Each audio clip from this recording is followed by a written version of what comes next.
Dikolo tse di ikemetseng di simolotse go bulwa mo bekeng eno kwa ntle ga matsapa.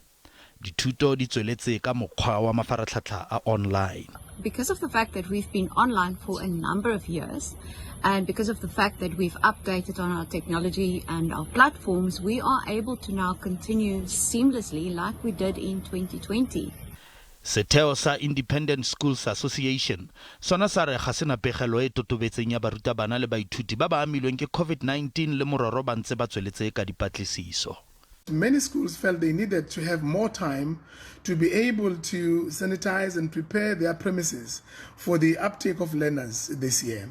Re sa le fo dikolo tse di butsweng gompieno tsa re di tsentse tirisong le go matlafatsa dikgato tsa tshireletso. Many of our schools are now electing to have a staggered re-enrollment of pupils. Some are able to actually have all their pupils back at schools, such as boarding schools that are 100%. Therefore, you can control access, which makes it easier for them to do so. Others, because of their size and because of what day pupils, are going hybrid. Khabagare dipatlisiso tse di dirilweng ke setheo sa diphetogo tsa loago sa University ya Johannesburg di bontshitse fa batsadi ba ba dikobo dikhutshwane ba ikamanya le ntlha ya gore go bulwa ga dikolo go gogelwe kwa morago go fitlhelela lekhubu la bobedi la COVID-19 le fela.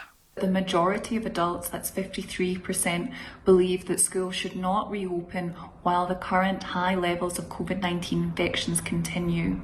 19% believe that there should be a limited reopening of schools for grade 7 and grade 12, and a further 19% believe that schools should reopen. People from lower income groups and people living in informal settlements and in backyards in particular, much more strongly opposed to the reopening of schools.